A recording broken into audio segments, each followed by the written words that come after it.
A rodent and a robot seemed like an unlikely duo when the first Ratchet and Clank was released back in 2002. But massive explosions have a way of convincing, and Insomniac's obsession with creating polished games landed the franchise as one of the industry's biggest. After a quick flirtation with DLC and Quest for Booty, the Lombax and lovable Bucket of Bolts are back with the latest, and possibly last, entry in the franchise. Do they go out with a bang? Ready on set?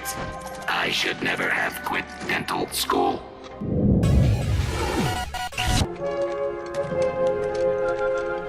The last full-fledged Ratchet game, Tools of Destruction, ended with quite a cliffhanger.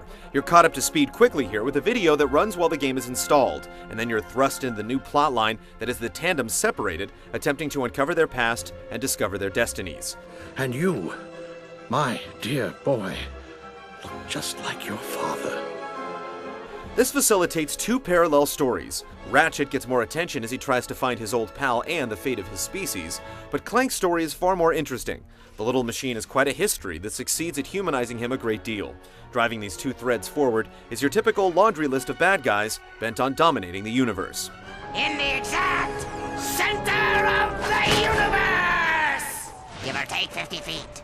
Story is rarely a big component of games like this, but here it reads like a love letter to fans. All the loose ends are tied up and all the questions are answered.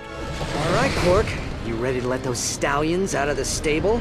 Many of the twists are easy to foresee as endless kidnappings give way to rescue missions, but the writing, while not as witty as past entries in the series, carries you through the game as you meet many of the biggest characters from the series' history.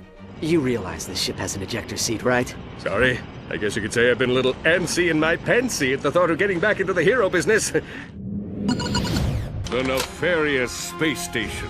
An impenetrable fortress fraught with danger and, windows. While other platformers were making players wander around searching high and low for every conceivable doohickey and widget, Ratchet and Clank was always a linear game that shuttled you down a predetermined path. The same holds true here, except now, the planets are sewn together with an overworld in outer space. This area acts as a nice homage to the Star Fox series, but it allows you to roam the cosmos and take on side missions at your leisure, or tackle space battles. While you can essentially fly anywhere and go back to any planet at any time, there's a definitive path you have to take to move the game forward. Ion coils might be a bit rusty.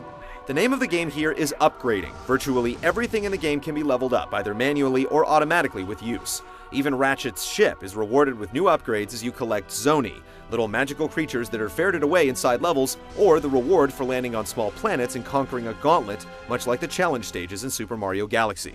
At a couple points in the game, you're required to have a certain number of the Zoni to tackle the next area, but there's an excellent map system in place that shows you exactly where you need to go. There are tons of things to collect throughout the game, new weapons and gadgets, upgrades to existing ones, and tons of glorious nuts and bolts that bound forth from every crate or enemy you destroy.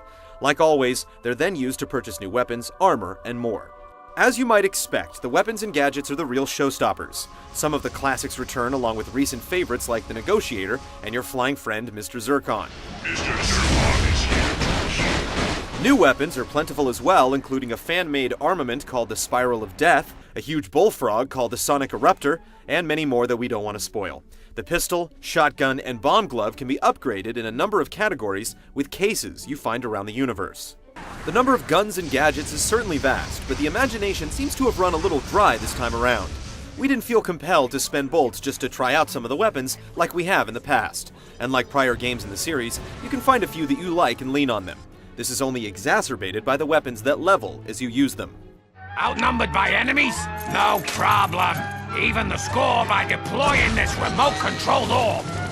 Once activated, you can steer it around the battlefield and wipe out the whole lot of them. A Kraken time is basically the same length as the last full-fledged release, so expect a little over 10 hours of play. There's an arena-based section in the middle of the game that isn't technically required, but if you skip the rewards of it, the remainder of the game will be very difficult. It basically inflates the length of the game by an hour or so, but varied objectives keep it from becoming a complete grind. While there are leaderboards to compare your skills, there's no form of co-op or competitive multiplayer. Completists will delight in maxing out every weapon and collecting every Zoni, but if you tend not to pick a game back up after you finish the campaign, there's not much to go back to here. Hello? Ah! I'm sorry! I was only trying to help! Back up! Don't make me use force!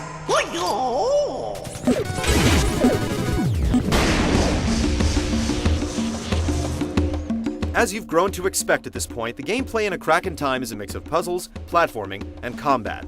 With basically 2 different games running in parallel, each character has a specialty. Ratchet's quest relies heavily on gunplay, while Clank's stages lean a lot more on puzzles, with combat being primarily an afterthought. Clank's puzzles are quite good. They involve cloning his little robotic body and recording the actions of each one to solve switch puzzles. They start out easy, but eventually will have you scratching your head. Ratchet's puzzles don't fare quite as well, as they basically amount to picking up an item in one place and taking it to another. Both characters have their fair share of platforming to complete, and in general, there's a lot more hopping to be done this time around. Clank has a much longer glide distance, and his jumping sections tend to be a little more risky, whereas Ratchet is relied upon to tackle the small planets in space that rely more on reflexes and stamina.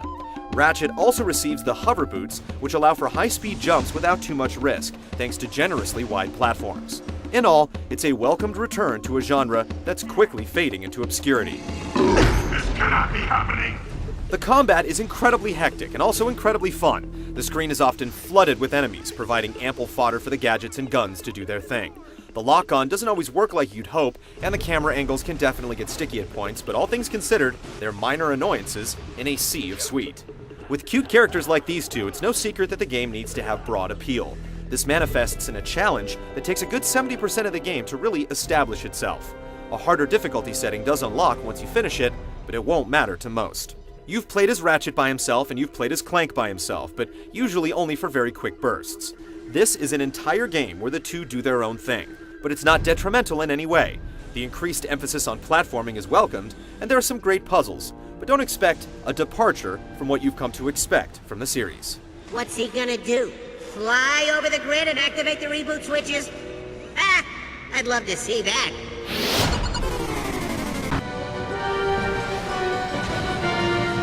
We went back and forth between A Crack in Time and Tools of Destruction from 2007, and we honestly can't see much improvement in the visuals. The game still looks great, which is a testament to how far ahead of the times the first game was. The engine also holds up well under severe strain.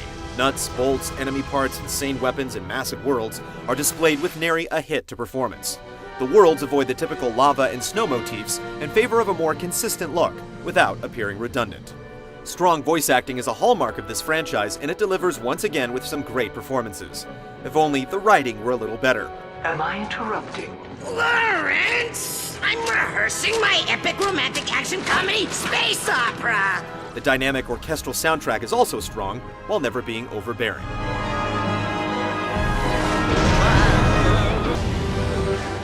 If A Crack in Time is indeed the final Ratchet and Clank game, then the series has been finished the right way, with a solid game that doesn't stray from what fans love while giving them plenty of service in the process. And in this way, it's also guilty of playing it a bit safe. But when expectations are that high, and are met, it's a sure sign of a quality game. Are you ready?